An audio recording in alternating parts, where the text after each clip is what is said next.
Updates है, लेकिन शुरुआत करते हैं दिग्गज कंपनी रिलायंस इंडस्ट्रीज के साथ। यहां पर दरअसल अपडेट आ चुका है कि जस्ट डायल में जो इन्होंने हिस्सा बेचा था वो पूरा सौदा हो चुका है। रिलायंस रिटेल ने जस्ट डायल के अधिग्रहण की प्रक्रिया पूरी कर ली है। रिलायंस रेडार पर रहेगा, लेकिन साथ ही जस्ट डायल का भी स्टॉक आप रेडार पर रखिएगा। करीब करीब 40% या फिर 41% दरअसल हिस्सा अब कंपनी जस्ट डायल में होल्ड करती है। और इंपॉर्टेंट क्यों है? इंपॉर्टेंट इसीलिए है कि रिलायंस इंडस्ट्रीज वो सुपर ऐप की तैयारी कर रहा है और यहां से अपॉर्चुनिटीज खुल जाती है जस्ट डायल के प्लेटफॉर्म के मद्देनजर वो सुपर ऐप को डेवलप करने के लिए। मैं आपको रिमाइंड कर दूं, पहले वीएसएस मनी जो जस्ट डायल के प्रोमोटर थे उनसे करीब 1020 रुपए प्रति शेयर में 15% रिलायंस रिटेल ने खरीदा और फिर प्रेफरेंशियल इश्यू के जरिए करीब करीब 25% और खरीदा गया था। तो जस्ट डायल का स्टॉक वैसे भी रेडार पर रहेगा। कल 985 के आसपास स्टॉक टिका। रिलायंस को भी आप इस ट्रेड में जोड़कर देखेंगे। और एक और इंटरेस्टिंग डेवलपमेंट कल दोपहर में आई थी कि यूबीएस ने दरअसल जस्ट डायल के टारगेट्स को बढ़ा दिया था, 1350 कर दिया था। अब क्योंकि जस्ट डायल रिलायंस ग्रुप की एंटिटी बन गई है या फिर रिलायंस रिटेल का एक हिस्सा है, इसके वैल्यूएशंस भी बदलते हुए दिखाई देंगे। तो वो एक डेवलपमेंट याद रखिएगा। जिस स्टॉक की हम बात करें रिलायंस इंडस्ट्रीज, सीएनबीसी आवाज नेटवर्क 18 का हिस्सा है और नेटवर्क 18 का स्वामित्व और प्रबंधन आरआईएल के हाथ में है। तो ये हमारी तरफ से डिस्क्लोजर। अब दूसरी खबरों पर आते हैं।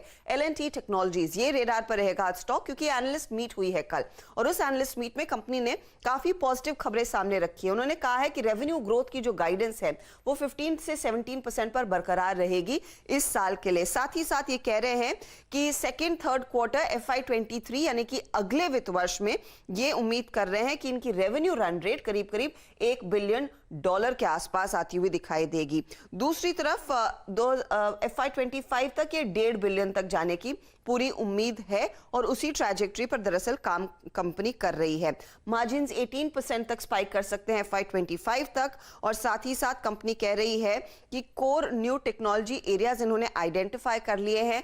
6 लाइंस ऑफ बिजनेस होंगे जहां पर वो अपने बिजनेस को और इंटेंसिफाई करेंगे। तो इलेक्ट्रिफिकेशन है, मेडटेक है, 5G है, डिजिटल मैन्युफैक्चरिंग है और AI और डिजिटल है। तो डिजिटल में सबसे ज्यादा मार्केट शेयर ग्रो करने की उम्मीद और मेडटेक में भी उनका पूरा भरोसा है कि $200 बिलियन तक के रेवेन्यूज वो टारगेट करते हुए दिखाई देंगे 2025 तक। तो ये एक फ्रंट लुकिंग स्टेटमेंट आ चुकी है और बुलिश इनफैक्ट कमेंट्री है कंपनी की ओर से। तो वो स्टॉक आज रेडार पर रहेगा। क्लास 8 ट्रक्स का डेटा आ चुका है, तो भारत फोर्ज, जीएनए एक्सेल, रामकृष्णा फोर्जिंग्स जैसे स्टॉक्स रेडार पर रहेंगे। नॉर्थ अमेरिका में जो ट्रक्स की बिक्री हुई है 5 महीने की ऊंचाई पर है, याद रखिएगा, जहां पर हमने देखा है मंथ ऑन मंथ 48% तक की बढ़त देखने को मिली है। तो ये स्टॉक्स आप रेडार पर रखेंगे। सनटेक रियल्टी के लिए एक डेवलपमेंट है। सनटेक फॉरेस्ट वर्ल्ड करके वासिंद का थाने में एक प्रोजेक्ट इन्होंने लॉन्च किया है। फेस्टिव सीजन के ठीक पहले दरअसल ये प्रोजेक्ट लॉन्च होता हुआ दिखाई दिया है। तो देखते हैं स्टॉक कैसे रिएक्ट करता है। अब हिंदुस्तान एरोनॉटिक्स जो स्टॉक आउट परफॉर्मर है, वायदे का हिस्सा है, कंपनी की बोर्ड बैठक होने वाली है 21 सितंबर को 21 सितंबर को और स्टॉक स्प्लिट पर यह चर्चा होगी। याद रखिएगा ईयर टू डेट स्टॉक ने करीब 48 से 40% तक के रिटर्न्स दिए हैं और कल भी करीब करीब 2% ऊपर था। अब आते हैं ऑर्डर फ्लोस पे। तो रेलटेल रेडार पर रहेगा आज। कंपनी को दरअसल इंडियन एयरफोर्स से 299 करोड़ का ऑर्डर मिला है, या फिर आप इसे 300 करोड़ पढ़िएगा। कंपनी को एक सिक्योर ओपीएस नेटवर्क तैयार करना है इंडियन एयरफोर्स के लिए। तो ये रेलटेल के हाथ ऑर्डर लगता हुआ। आईआरबी इंफ्रा ने 6 लेनिंग का एक प्रोजेक्ट तमिलनाडु में वो बिड जीती है। प्रोजेक्ट साइज करीब 844 करोड़ का है, तो साइजेबल ऑर्डर इनके हाथ लगता हुआ दिखाई दिया है।